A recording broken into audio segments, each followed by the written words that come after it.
don't have the energy you used to. You want to put the zest back into your step? Then you need Super Mario Lizard Vitality. It's got everything you need to get your groove back. 100% guaranteed effective. Just look at what's done for me. And enter the code UNIVERSALIST at checkout to get a free subspace shipping on your order. So don't delay. Get your 30-day supply for only $29.99 Quatloos. Don't be a tool of the Galactic World Order. Get yours now. Ah! In these difficult times, America needs a leader they can count on. And that leader is Pope Bob Iger. A Pope Bob Iger presidency means lower taxes, better schools, and Disney Plus for all Americans. He's already in the Vatican. Now, put him in the White House. Hello, I am Pope Bob Iger. Not only do I want to be Pope, but I want to be your president. Vote for me or the Twitterati will cancel you and everyone you know. When you cast your vote, vote for the one man who will make America the happiest place on earth. Pope Bob Iger. I have Baby Yoda's vote. What about yours? I am Pope Bob Iger, and I am approving of this message.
Now? Should be able to. Yeah, now they can hear you. There you go. 1, 2, testing. 1, 2, 1, 2. Yay. Here's your phone. Got it. Oh, for God's sake. Yes, Merry Christmas. Don't worry. Mr. MH, yeah, great to see you, even though you're seeing my representation on screen. How's it going? Today is December 26th, Boxing Day. Kevin here, 40 Quatloos. Damn it, Rob. Are you making me tipping Quatloos? It's ridiculous. I was making some Rob's rants fodder. I can go for the extra feeding. Yeah, well. Yes, Steve Bob. Happy Boxing Day. It's Evander Holyfield's favorite holiday, Boxing Day. So let's start actually. All right, how's it going, everybody out there? Hope everybody had a happy and safe holiday, no matter what you're selling. Domino's the Biscos. I'll talk about Paul Feig. I got an hour to fill, and we're only 4 minutes, 30 seconds in. So, curious as things are, I wondered, why exactly is it called Boxing Day? Oh, we got something new we got some new slides. Oh, we'll have to check that out. So I took a little look into it. Boxing Day. Boxing Day gets its name from Queen Victoria, was on the throne in 1800s. Has nothing to do with the sport of boxing. The name comes from a time when the rich used to box up gifts to give to the poor. Boxing Day was traditionally a day off for servants, a day when they received a special Christmas box from their masters. Servants will also go home on Boxing Day to give Christmas boxes to their families. So there you go. Boxing Day. So Boxing Day traditions. Well, soccer, not in this country. Turkey sandwiches? Really? That's your tradition? Boxing Day turkey sandwich? I mean, every day's Boxing Day then for me. I love turkey sandwiches. Are you kidding me? So, okay. Now that that's out of the way, I'm enjoying a very fine cup of coffee. We'll talk about Paul Feig in a little bit here.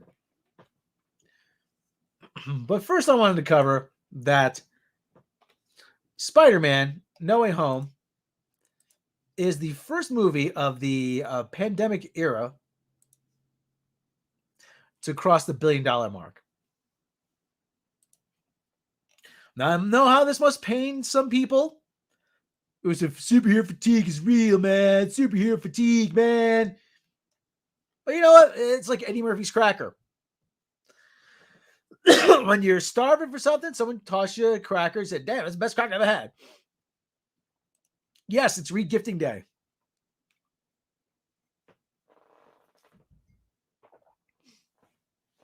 They de-gift and then they re-gift, as they were. Spider-Man No Way Home, the latest movie in the Marvel franchise, crossed $1 billion at the global box office. Film studio Sony said on Sunday. Film reached a milestone just 12 days after its release. Only 2019's Avengers Endgame and Avengers Infinity War reached that mark in less time, 5 days and 11 days, respectively. The film has made $1.505 billion worldwide so far. No Way Home, which stars Tom Holland and Zendaya. Can we please, what's with the, she's not freaking Pele. Zendaya, she has a last name. Zendaya Coleman. Coleman is her last name. As Peter Parker and MJ, as they battle villains from across the Marvel multiverse, is also the only film in the pandemic era to make $1 billion worldwide. It is the first film to reach $1 billion since Star Wars: The Rise of Skywalker, which was released on December 2019. Sony also said that No Way Home is now the top grossing film of the year worldwide. Film, which was made by Sony and Disney Marvel Studios, has had an amazing run at the box office, especially since the world is still in the midst of a pandemic. No Way Home notched a record-breaking opening weekend in North America at the box office last weekend when it brought in $260 million. That was the second largest domestic opening of all time. That opening was also the best ever for each of the month of December, the Spider-Man franchise, and Sony Pictures. What this represents is quite mind-boggling.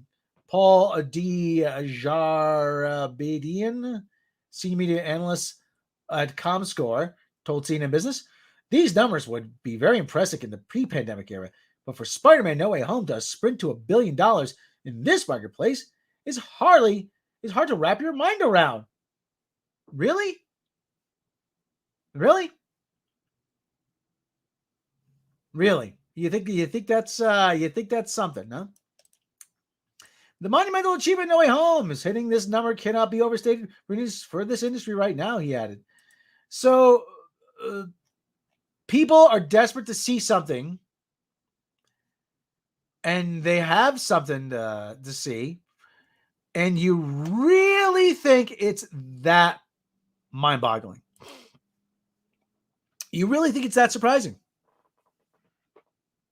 Listen, I understand it's Eddie Murphy's cracker all over again.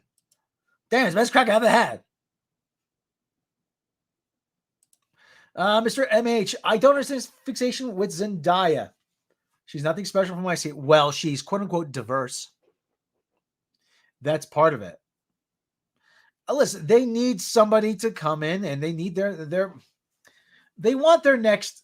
I'm not comparing her to Halle Berry, but they want their next Halle Berry, someone who has that kind of cross demographic appeal, I guess.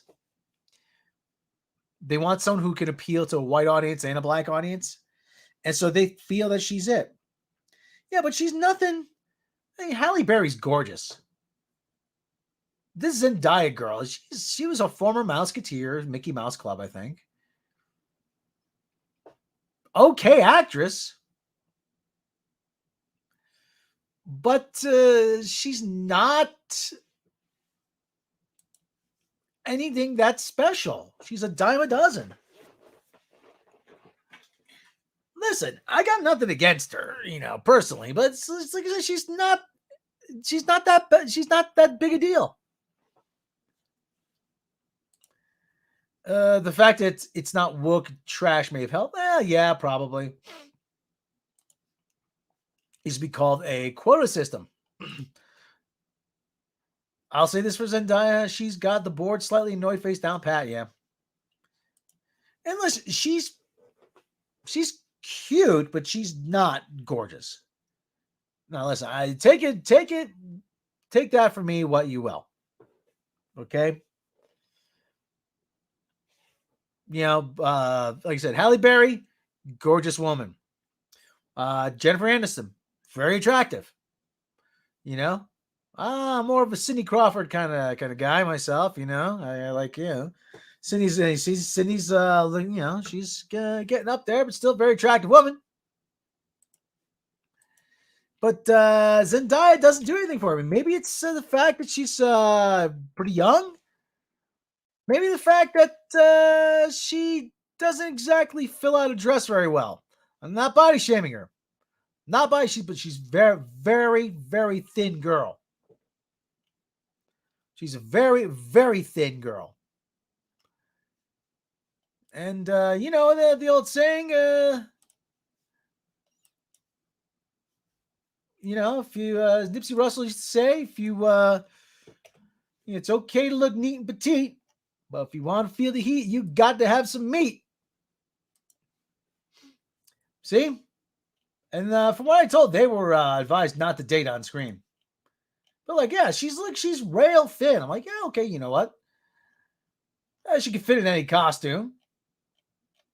But, not doing anything for me there.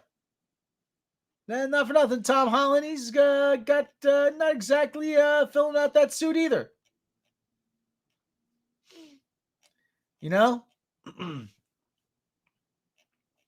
So, yeah. Oh, that's scary right there. Listen, hey. But the whole thing, like I said,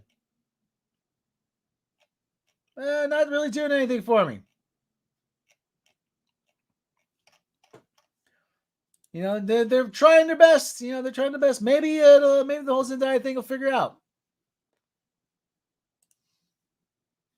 Yeah, specifically 80 Cindy Crawford. Have you been consulting with Rich Evans? Well,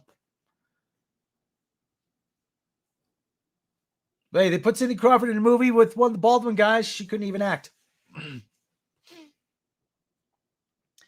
Fuck it. Stick her in the movie. She'll just sit there, look pretty. What's happened to Ellie Page since role's dried up? Who knows? Ellie Page, I tell you.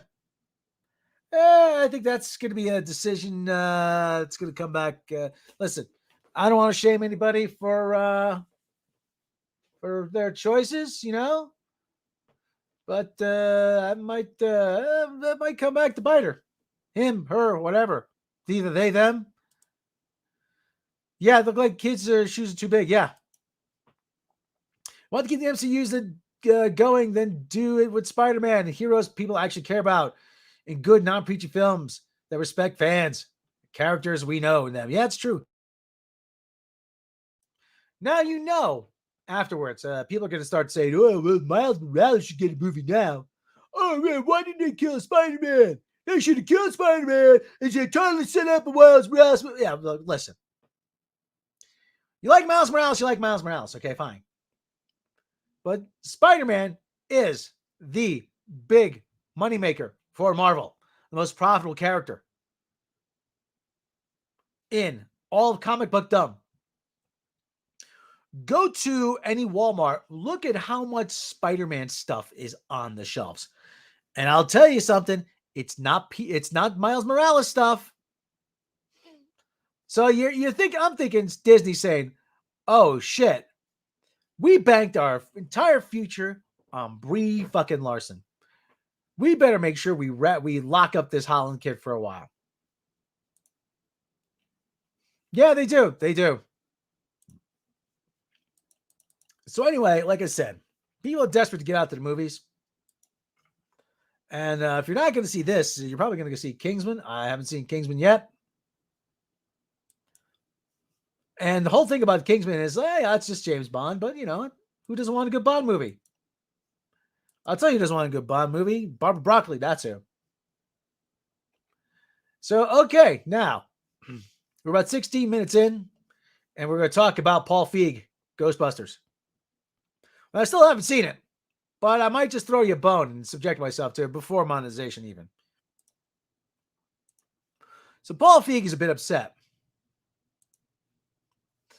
Director Paul Feig calls out Sony for omission of 2016 Ghostbusters from Ultimate Box Office. See, omission implies that it was a mistake. It's not a mistake. Very diplomatic Paul Feig called out Sony and Columbia Pictures over an omission in the studio's forthcoming Ultimate Collection of Ghostbusters movies. What's missing? While the 8-disc box set includes the original Ghostbusters, Ghostbusters 2, okay, no problem there, and this year's Ghostbusters Afterlife, and it does not include the Feig-directed Ghostbusters from 2016 starring Kristen Wiig, Melissa McCarthy, Leslie Jones, and Kate McKinnon. In his tweet, because as we all know, the best news comes in tweets.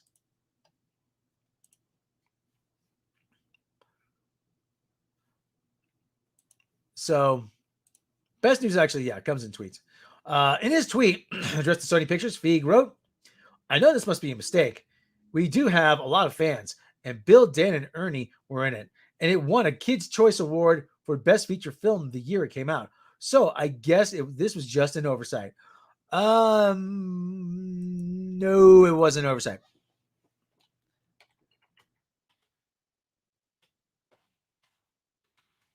Let me look up the Kids' Choice Awards for movies. Okay.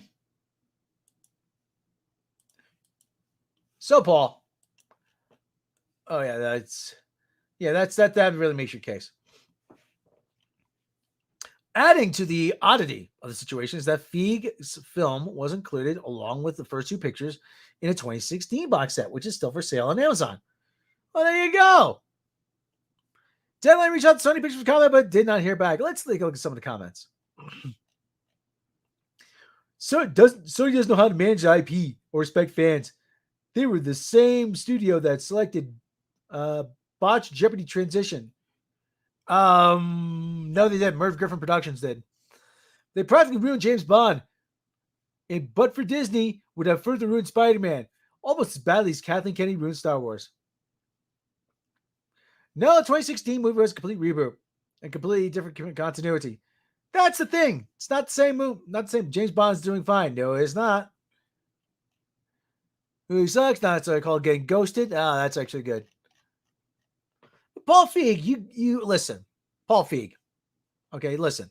Paul Feig. Yeah, he just embarrassed himself. Yeah. Paul Feig. And I've heard Paul Feig on the Howard Stern show. Seems like an okay guy. Until he starts talking. Paul Feig is one of those guys. Listen, I don't understand. He comes from the Judd Apatow School of Directing, which means you set up cameras, you hire a bunch of your friends, you yell action, you have a couple loose ideas for a script, you yell action, have everybody improv, and then you hope you film something funny. Most times you don't. Because usually what happens is most actors try to one-up each other when they improv. I'll tell you, one of the funniest movies I've ever seen, Monty Python and the Holy Grail. Love that movie. You want to know something? Almost none of that movie is improv. None. That is all scripted. And as I said, very rarely do you get anything improv that's worthwhile. And the things like the Groundlings and stuff like that, and the whose line is it anyway? The humor from that comes from the fact that it gets more and more ridiculous. That's the thing. That's the thing. It gets more and more ridiculous, and so it's you go in with the expectation that it's going to be ridiculous, and that often lends itself. But there's plenty of times improv doesn't work. Oh, believe me, I know. There were nights where I was in the improv group. It was like bailing out the Titanic with a soup ladle.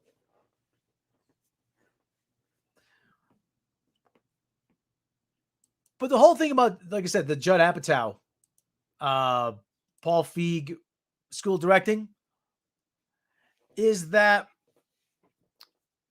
it's probably very cheap to do in terms of that. You don't have to really hire any writers. And you can make changes on the fly, and you can do a lot of things that, like I said, you make changes very quickly. You don't have to rely on writers for rewrites. You just let people go about their business. And to a director like Paul Feig, that's very attractive. But it doesn't make for good movies.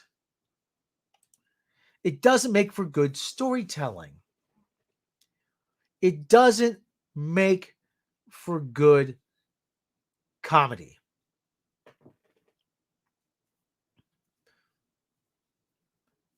And I'll tell you, I think that they're catching on because what's Paul Feig really done lately? Has Paul Feig actually made a movie lately? I'm not sure. His whole thing, oh, well, Spy and the other one and whatever. There's a guy, God, who was it? There's a guy. He contrasts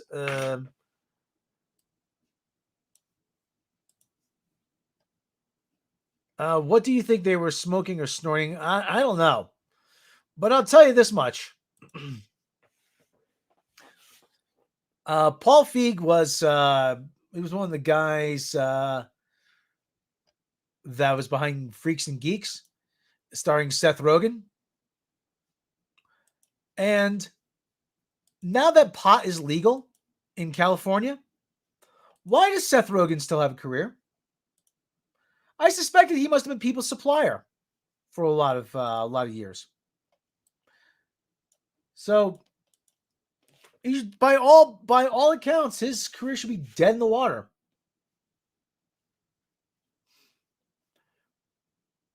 But Paul Feig keeps saying about, oh, we wanted Kids' Choice Awards. Let's take a look at the Kids' Choice Awards winners. Okay. 98, Beverly Hills Cop 2. Okay, an R-rated movie. Who Framed Roger Rabbit? Okay. Look Who's Talking, Home Alone, The Addams Family, Jurassic Park. Really? That's a Kids' Choice Award? The Lion King, Ace Ventura, Independence Day, Titanic. You know, I sat through that movie for 2 hours to wait for that boat to sink. The only humor Seth Rogen is capable is unintentional. Yeah. There's that thing on Family Guy. I'm going to inject you with the Seth Rogen gene. It's going to give you the appearance of being funny without actually having done anything funny. And he turns into Seth Rogen. Hey, dog, I gotta go. I got a date in a little while. Oh, you're so chubby and charming. I'm rooting for you. Let's see what else. Rugrats, Big Daddy, How the Grinch Stole Christmas, Rush Hour 2, Austin Powers Goldmember, Finding Nemo, The Incredibles, Harry Potter, Pirates of the Caribbean. Alvin and the Chipmunks, High School Musical, Alvin and the Chipmunks, The Karate Kid, Alvin and Chipmunks, Hunger Games, Star Wars, Force Awakens, Ghostbusters. There it is.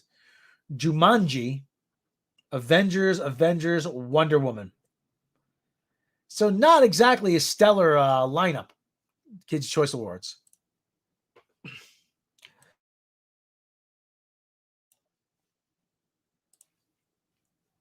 If you're basing how good your movie is based on Kids' Choice Awards, honestly, you need to reevaluate your life. Yes, you do. Lucy Mual, how you doing? Decline. A decline. Yes, indeed. I was going to look up something before, and I can't remember what it was. So Paul Feig, like I said, Paul Feig, not exactly lighting the world on fire. Let's take a look at this. The Paul Feig. What's he done lately? So bringing up his Wikipedia page. It's Wikipedia, so you got to take it with a grain of salt. Let's see. Filmography. Ghostbusters, A Simple Favor, which nobody has probably seen. Last Christmas, starring who? Inspired by the George Michael film, A School for Good and Evil. I realize it takes time to starring Emilia Clarke, Henry Golding. Really? Emilia Clarke, the destroyer of franchises, and Henry Golding, the guy who couldn't carry in a movie about Asian stereotypes, even being an Asian stereotype.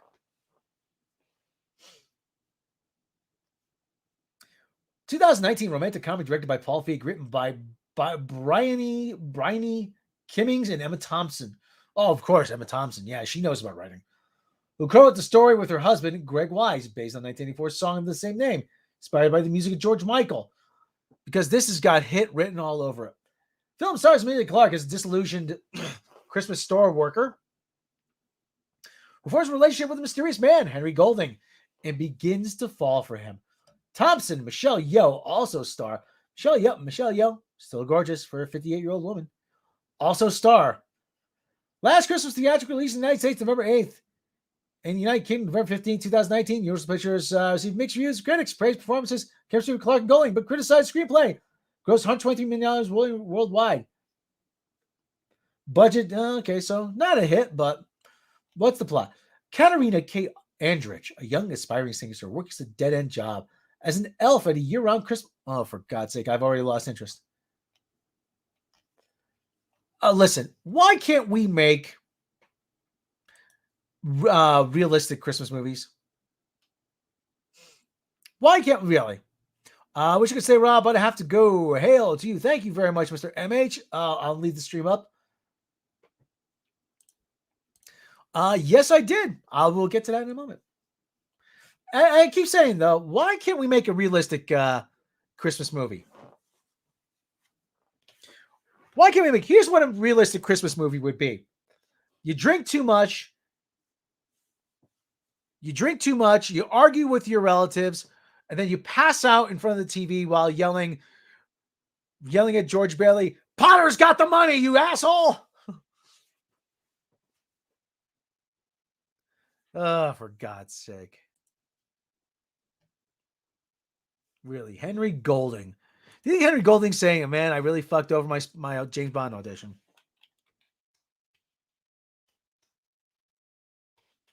Let's look at that Marissa Tomei thing. Bong. I got a bong. Who's bonging me? I really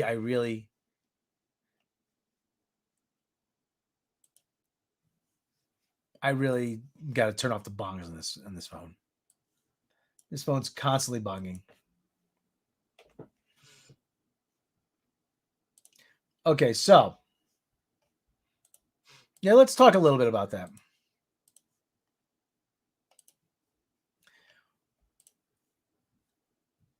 Marissa Tomei reveals LGBTQ plus plans for Aunt May and Spider-Man. When Spider-Man Far From Home was released back in 2019, it was revealed that Aunt May and Marissa had struck up a romance with Happy Hogan. Jon Favreau.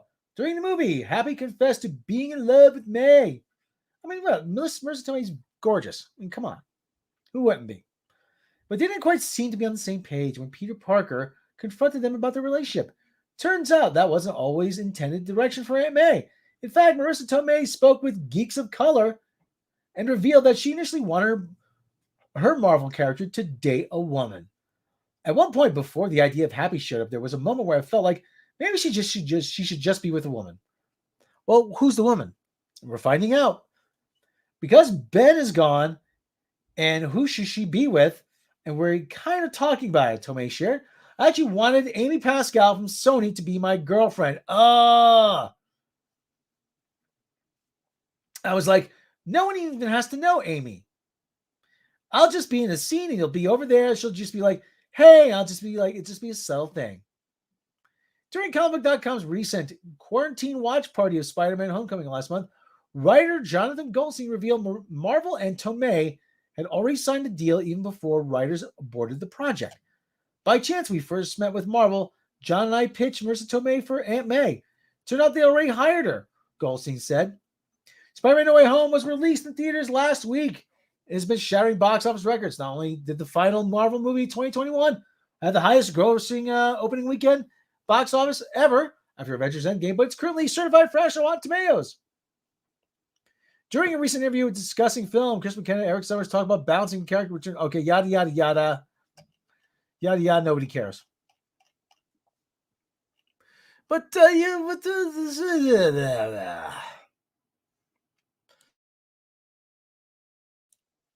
yes, Lucy, that is what we call in the biz a virtue signal. Look at us, we're so open-minded. Oh, we're so open-minded. We're so open-minded. Look. And that can be easily edited out for China. Amy Pascal should be only Aunt May's girlfriend is they add Tom Rothman as bank manager during bank heist.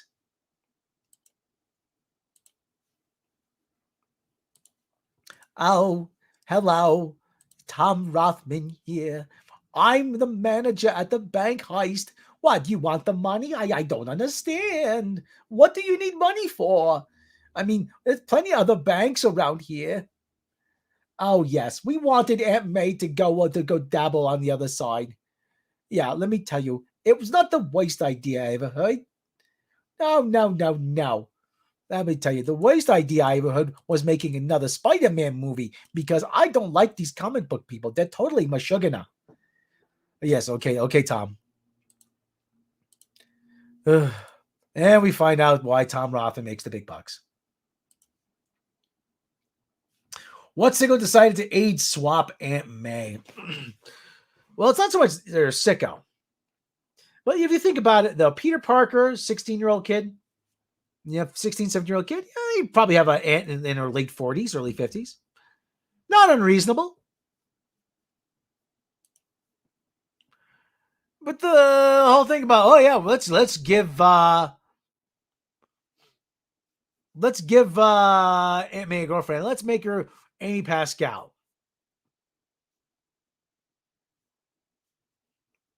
That's a horrendous idea. Actually, you know who was the bank manager in the first movie? No, wrong keyboard.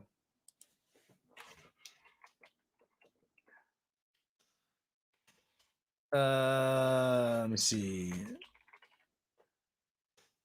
It was the bank manager in the second Spider-Man movie was none other than, if I can pull it up,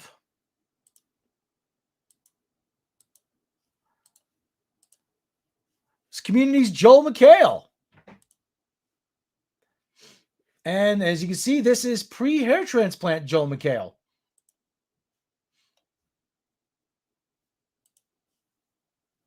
Yeah, Joel McHale looking a little thin on top.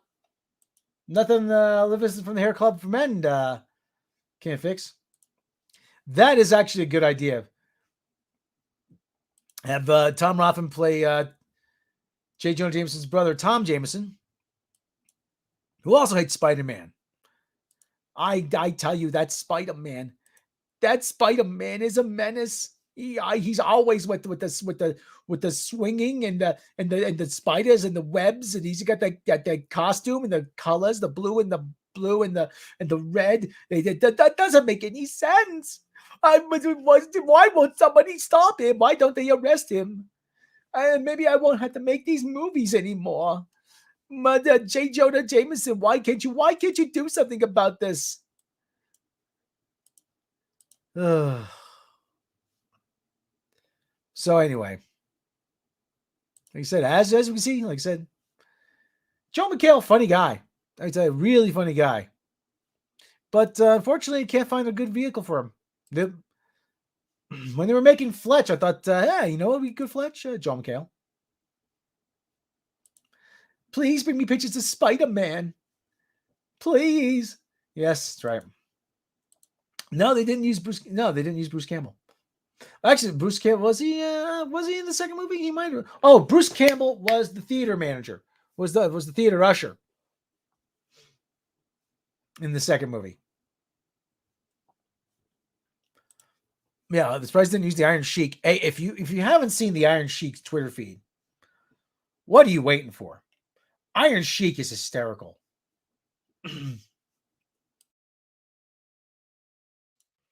Iron Sheik's Twitter feed is well worth following. So let's see what else we got for news today. I wonder. So let's see what else we got for news. Kind of I don't want to say it's a slow day. It's everybody's just enjoying the holiday weekend. We don't normally talk about Doctor Who, but Kenny Long is here. How you doing? Good evening, Rob. Merry Christmas, Happy Holidays. Hope Santa was good to you and Mecca. Well, I got a drill. I had to buy a drill. That's my Christmas present to me. No, I have the no. It's cool. The drill did come in very handy, as along with a set of bits. So, Steve Botham, autocorrect. Sandra Hammerslag. So, Dr. Jodie Scrunchface, as we can see, has not been replaced yet. Current Doctor Who star Jodie Whittaker farewell tour begins with Eve of the Daleks on New Year's Day. Whittaker will take her final bow in this BBC Centennial Celebration episode in late 2022. However, Russell T. Davies, former showrunner of returning Doctor Who's 60th anniversary, says they've only just begun auditioning for Whittaker's successor.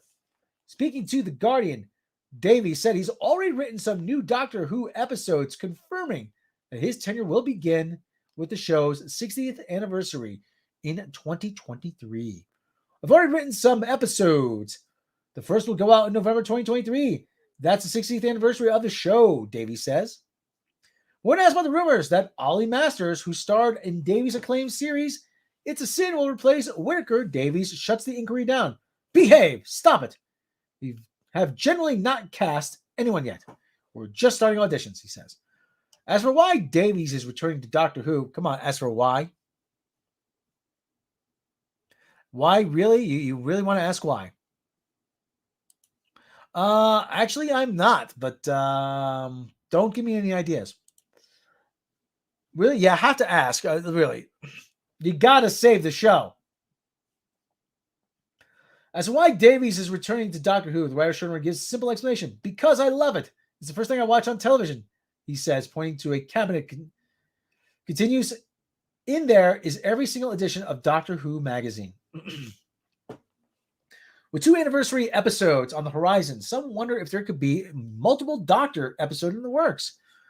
Thus far, former stars David Tennant and Matt Smith remain coy on the idea. When BBC announced his return, Davies said, I'm beyond excited to return on my favorite show, but we're time traveling too fast. There's a whole series of Jodie Whittaker's brilliant Doctor for me to enjoy, with my friend and hero Chris Chinballs at the helm. I'm still a viewer for now. Chinballs, who worked with Davies on earlier seasons of Doctor Who and its spin-off series Torchwood, said it's monumentally exciting and fitting that Doctor Who's 60th anniversary will see one of Britain's screenwriting diamonds return home.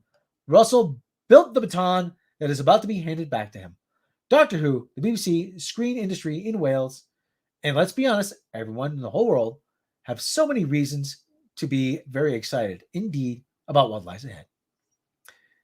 BBC Director of Drama Pierce Wenger added as the 13th Doctor prepares to embark on a new and extraordinary adventures, the winds of change are blowing, bringing them news to delight Doctor Who fans across the globe. He added, "We are thrilled that Russell is returning to Doctor Who to build on the huge achievements of Chris and Jodie. Thank you to two of them, and the team in Cardiff, and all they continue to do for the show. Hello, Russell. It's wonderful to have you back."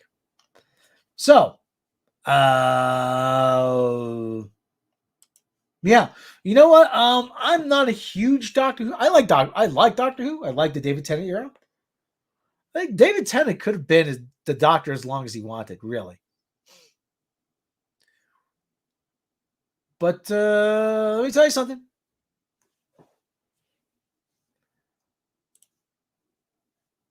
They, they screwed the pooch on this one. Is it wrong that I keep saying, "Wow, look at her rack"?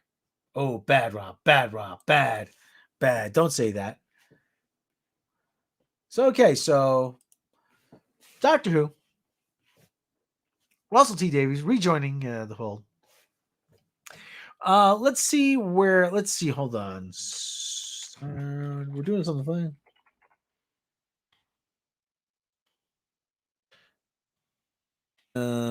We had. Let's see.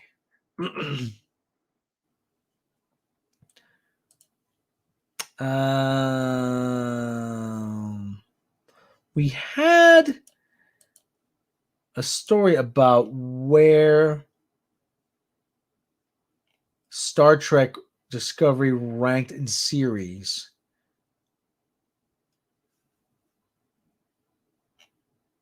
It was something like it was on somebody's Twitter feed. Let me see if I can find that.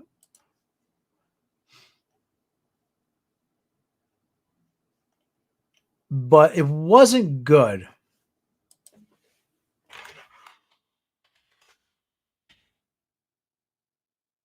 It was ranking somewhere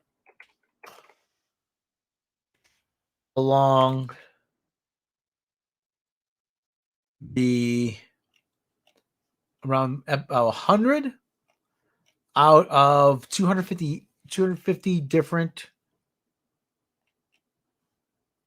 Here it is. Hold on.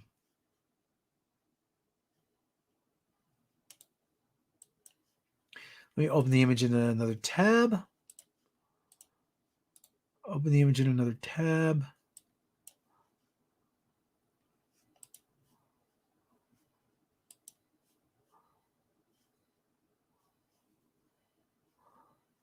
Hold on. Let's see if we can find it here.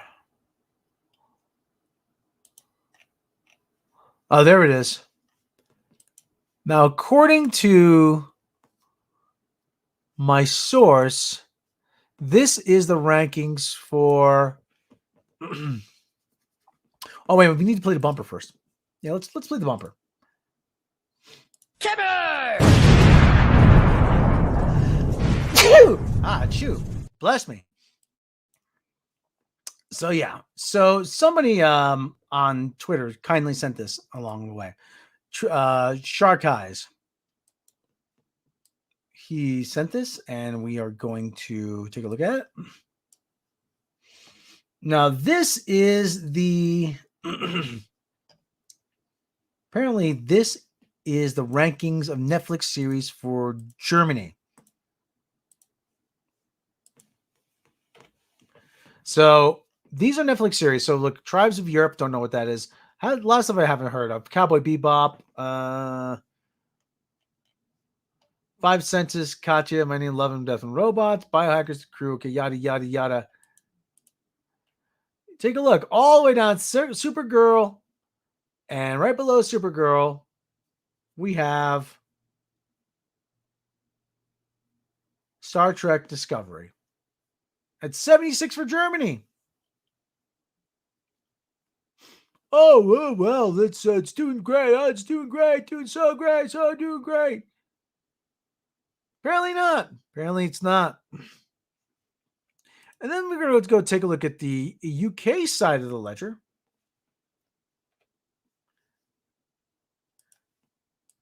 as things would have it.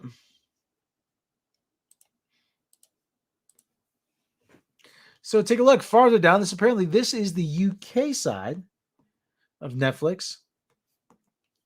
Lots of inside job to see. Age of Samurai on my block. Oh, take a look at what's at number 100. Star Trek Discovery. Behind something called Disenchantment, just in front of something called Elite. Now, is it just me, or does it seem that this idea that Star Trek Discovery and modern Trek is doing well is being called into question? I'm going to see if I can find rankings for Amazon series.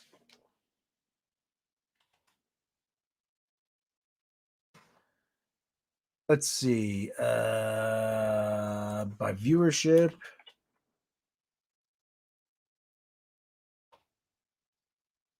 Let me see. Viewership. Wheel of Time.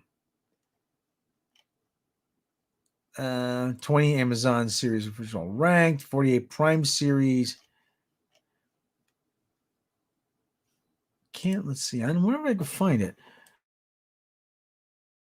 If someone has that, they could. What is it in? I'm not sure. Let me see.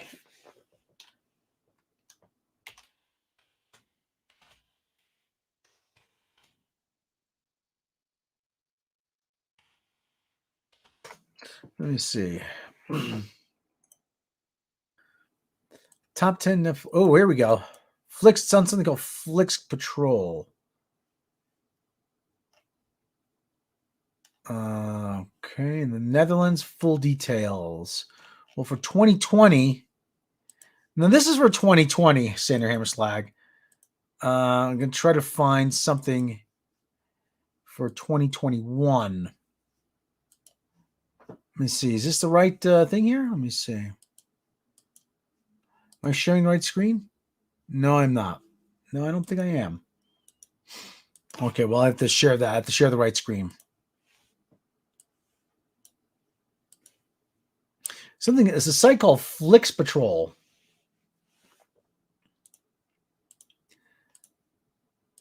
Okay, it's Netflix in the Netherlands. Aquaman, okay, Jumanji, Character the Informer, Projects. Okay. Pets Over the Moon, Black Widow. Is that the right Black Widow? Same Black Widow? Probably. Rambo, Last Blood. Oh boy, I haven't seen Star Trek Discovery yet. It's not in the 100. It's not in that. Really? I'm not seeing Star Trek Discovery here in the Netherlands.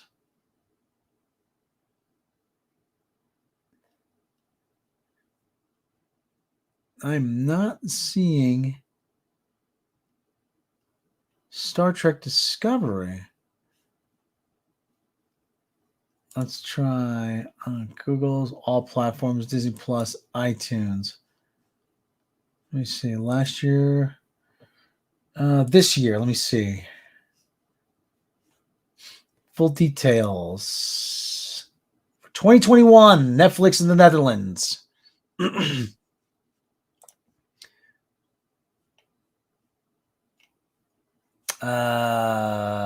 Despicable Me.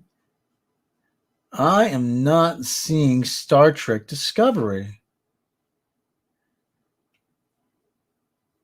I am not seeing Star Trek Discovery. You guys, looks like you guys have eschewed Star Trek Discovery completely. Unless these are just movies. Are these movies or are these series? Thunder Force. Oh God, that's so bad. Atomic Blonde. Two is a Family. Addicted. Security. I'm not. Oh boy. So, Girls Trip, Shazam, Kill Me. I'm not seeing Unless I'm looking in the wrong place here. Are these movies or are these? These might just be movies. Let me see if there's series. Hold on. Netflix top movies. Yeah, top movies. Okay, so I'm looking in the wrong place here. Okay, let me see if I can find the Flix Patrol here. Let me see if I can find here. Streaming world, popularity, markets, demographic, streaming service, Netflix, top movies, Netflix top shows. Here we go. Worldwide, let's try. Okay, we'll try the Netherlands. Again, for our good buddy Sander Hammerslag. Top overall. Yesterday, let's go this month, this year. Okay, full details. These again, so let's give me top movies. Let's give me top movies. That's not right. This isn't right here. Top movies, top shows. Here we go. Whoa, that was funky. Okay, we have Paw Patrol, New York, Lupin, Squid Game, Serpent Man, Riverdale, Rick and Morty, Shadows and Bone. We got to bookmark this site.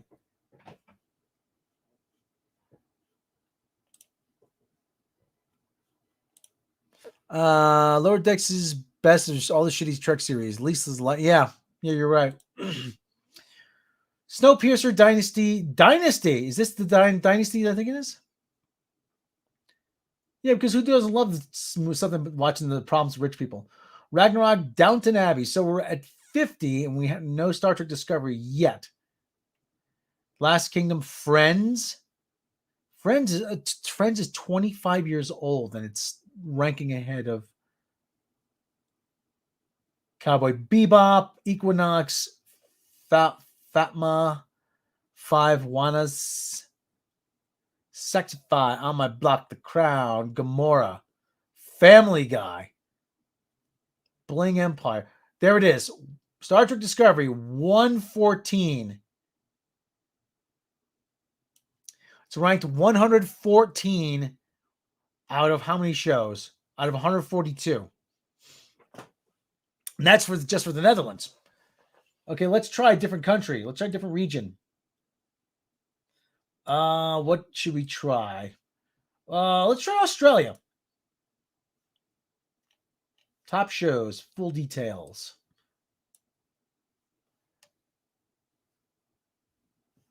Okay, for Australia. Sander Hammerslag getting a good laugh out of that. Okay, let's try. Well, they canceled it last week. Well, this is for the whole year, though. Cobra Kai, Circle, Queen South, Irregulars, Formula One, Drive to Survive. So we're in the 50. We're no sign of Star Trek Discovery yet.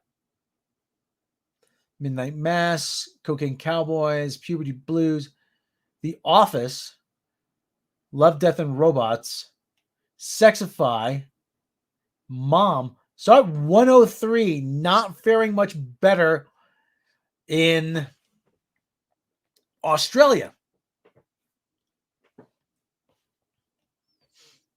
South Park. Well, they're ahead of South Park, but it's not, you know.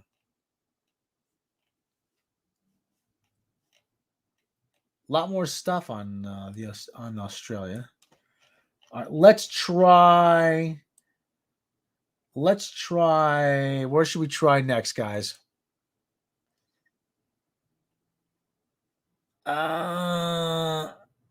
Should we try France? Let's try France for the hell of it. Okay, full details. Okay. Titan. 63 is Cowboy Bebop. 63.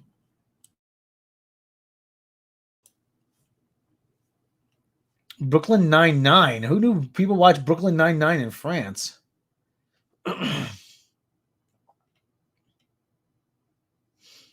Not seen Star Trek Discovery. Oh, there it is. 129. Do they have... Let me see. Do they have rankings for Amazon? All platforms. Disney Plus, iTunes, Google. Streaming services. Let me see if they have Amazon. Hours view total. Extraction. Work. I'm not seeing anything for Amazon. Amazon top shows. Well, there's only 2. Let me see. Let's take a look here.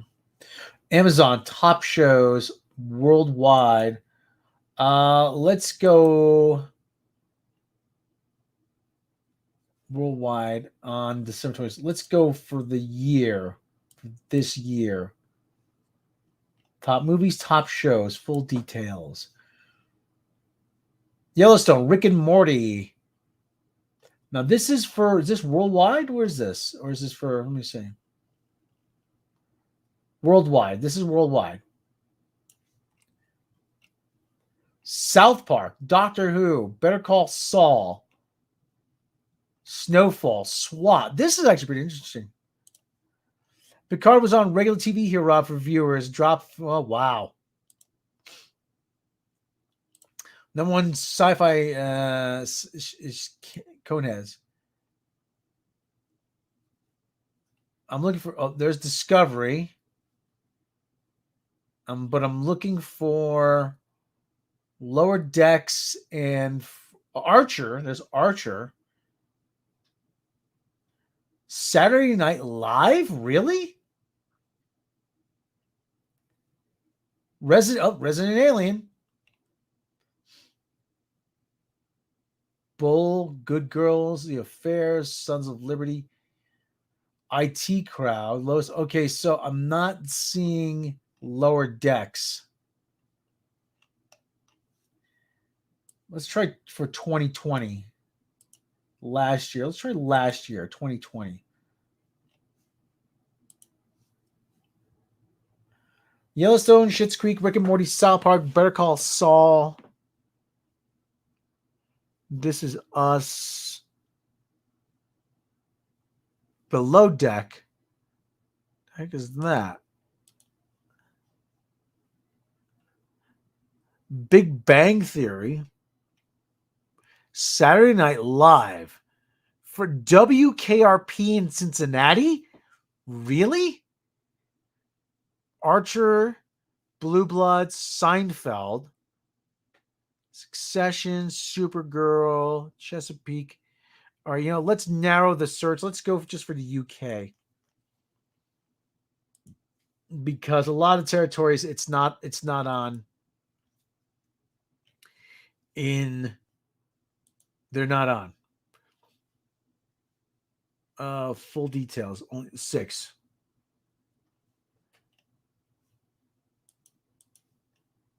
Okay, well, so much for that. We'll try Germany.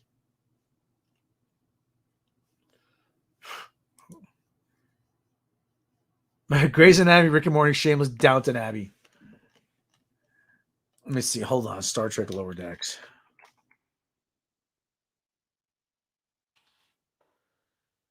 Lower Decks. Let me see.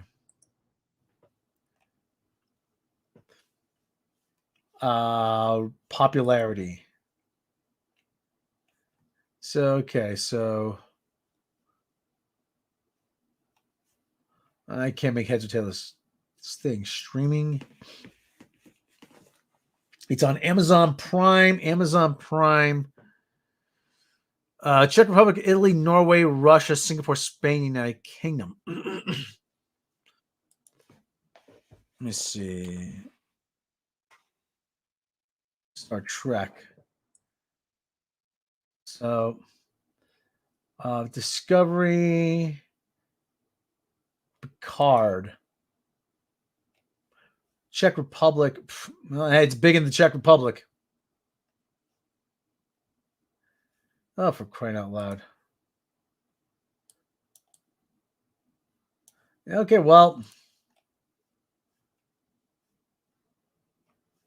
Okay, well, I can't make heads or tails of this.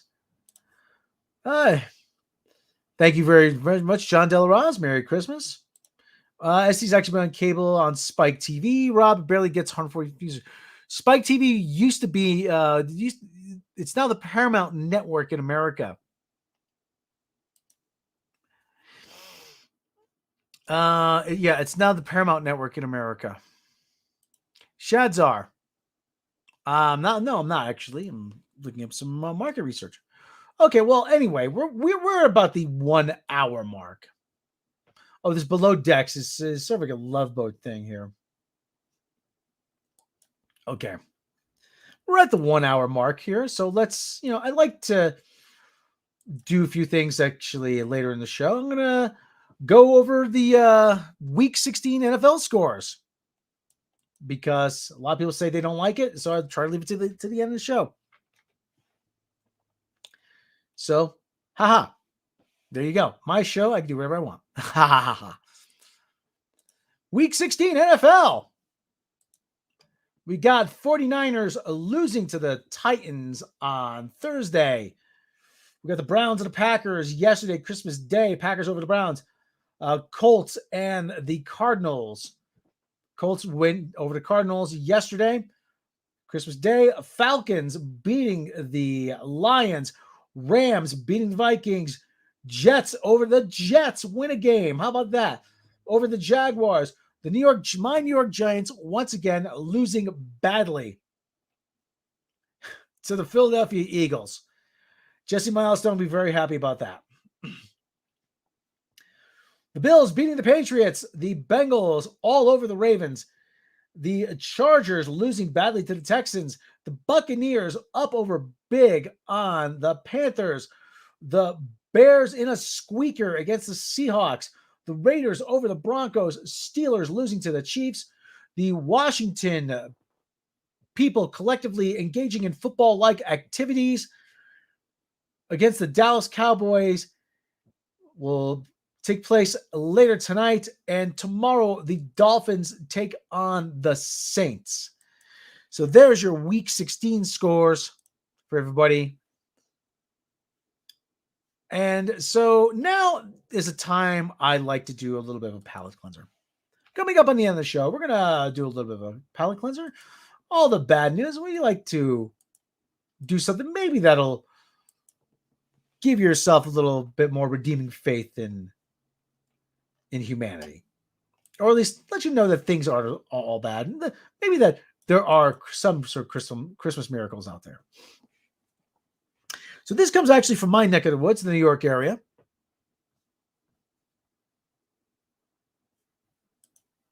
You should cover tennis. Well,